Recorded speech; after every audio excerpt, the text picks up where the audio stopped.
शूर्पणखा कैसे बन गई श्री कृष्ण की पत्नी, जानिए रहस्य। आगे बढ़ने से पहले एक लाइक जरूर करें, लाइक करने से आपकी वीडियो सेव हो जाती है। तो स्टार्ट करते हैं आज की वीडियो। जनमानस में शूर्पणखा की छवि राक्षसी होने, कामी होने, निर्ममता से नरसंहार करने की होने से वह घृणा की दृष्टि से देखी जाती है। करोड़ों जन्मों तक तपस्या करने के बाद भी ऋषि मुनियों को भगवत दर्शन लाभ नहीं हो पाते, परंतु इसने उनके दर्शन के साथ साथ बातें भी की तथा श्री राम ने उसकी लक्ष्मण जी से भी बात करवाकर भक्ति स्वरूपा आद्या शक्ति जगत जननी सीता माता के दर्शन भी करवा दिए। एक जिज्ञासा बनी रहती है कि आखिर शूर्पणखा ने ऐसा कौन सा पुण्य किया होगा जिससे उसे यह सौभाग्य प्राप्त हुआ। मनीषी व ज्ञानीजन हमेशा इसका चिंतन किया करते हैं। आइए शूर्पणखा के पूर्व जन्म का वृतांत जाने। पूर्व जन्म में शूर्पणखा इंद्रलोक की नयनतारा नामक अप्सरा थी। उर्वशी, रंभा, मेनका, पुंजिक स्थला आदि प्रमुख अप्सराओं में इसकी गिनती थी।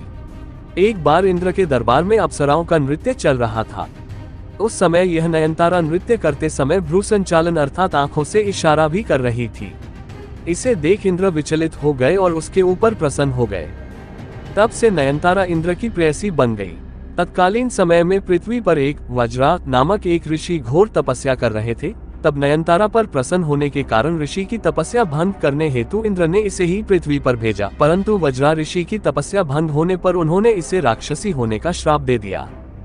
ऋषि से क्षमा याचना करने पर वज्रा ऋषि ने उससे कहा कि राक्षस जन्म में ही तुझे प्रभु के दर्शन होंगे। तब वही अप्सरा देह त्याग के बाद शूर्पणखा राक्षसी बनी। उसने दृढ़ निश्चय कर लिया कि प्रभु के दर्शन होने पर वह उन्हें प्राप्त कर लेगी। वही नयनतारा वाला मोहक रूप बनाकर ही शूर्पणखा श्री राम प्रभु के पास गई, परंतु एक गलती कर बैठी। वह यह कि परब्रह्म प्रभु परमात्मा परात्पर परब्रह्म को पति रूप में पाने की इच्छा प्रकट कर दी। परब्रह्म को प्राप्त करने की एक प्रक्रिया होती है। भक्ति या वैराग्य के सहारे ही परब्रह्म को प्राप्त किया जा सकता है। शूर्पणखा भक्ति रूपा सीता माता और वैराग्य रूपी श्री लक्ष्मण जी के पास न जाकर सीधे ब्रह्म के पास चली गई।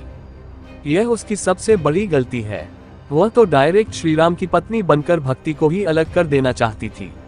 इसके अलावा वैराग्य का आश्रय लेती तो भी प्रभु को प्राप्त कर सकती थी, परंतु वैराग्य को भी नकार कर अर्थात वैराग्य रूपी श्री लक्ष्मण जी के पास भी न जाकर एवं अहंकार में आकर सीधे प्रभु के पास चली गई। उसमें अहंकार आ गया। वह कहती है, संपूर्ण संसार में मेरे समान कोई नारी नहीं। इसका अर्थ यह हुआ कि समस्त संसार में आपकी पत्नी बनने लायक मेरे समान कोई नारी नहीं है। अहंकारी को प्रभु मिलन संभव ही नहीं हो सकता। फिर भी उचित प्रक्रिया का ज्ञान कराने के लिए उसे वैराग्य रूपी लक्ष्मण के पास भेजा गया ताकि उसे प्रभु मिलन की सही प्रक्रिया ज्ञात हो सके। शूर्पणखा जैसी गलतियां कई बार हम लोग भी करते हैं। जैसे प्रभु के मंदिर में जाने पर हम लोग जहां अगरबत्ती का खाली पैकेट, नारियल की पॉलिथीन, माचिस की तीली, दूध चढ़ाकर दूध का खाली पाउच मंदिर परिसर में डस्टबिन में न डालकर चाहे जहां फेंक देते हैं। चैनल गेट में ही अगरबत्ती लगा देते हैं। नियत स्थान को छोड़कर पीढ़ी पर भी दीपक लगा देते हैं, या भगवान के पैर के पास या शिवजी की जलाधारी के ऊपर ही दीपक रखाते हैं, आदि आदि। इस प्रकार के 32 भागवत अपराध होते हैं। मंदिरों में जाकर इन 32 अपराधों में से एक भी अपराध यदि कोई करता है तो उस पर भगवान की कृपा तो नहीं होती है, अपितु वही ईश्वर का कोपभाजन अवश्य बन जाता है। वैरागी लक्ष्मण ने सोचा कि राक्षसी को वैराग्य तो आ नहीं सकता, अतः उसे पुनः प्रभु के पास भेज दिया। तब प्रभु ने कहा कि मैं तो भक्ति के वश में हूँ। तब शूर्पणखा भक्ति रूपा सीता माता के पास गई, परंतु वहां भी एक भागवतापराध कर बैठी। सोचा, प्रभु इस भक्ति के वश में है, अतः मैं इस भक्ति को ही खा जाऊं, भक्ति को ही नष्ट कर दूं, जबकि नियम यह है कि श्रद्धा भक्ति बढ़ाओ संतन की सेवा। अतः लक्ष्मण जी ने क्रोध में आकर उसके नाक कान काटकर अंध भंग कर दिया।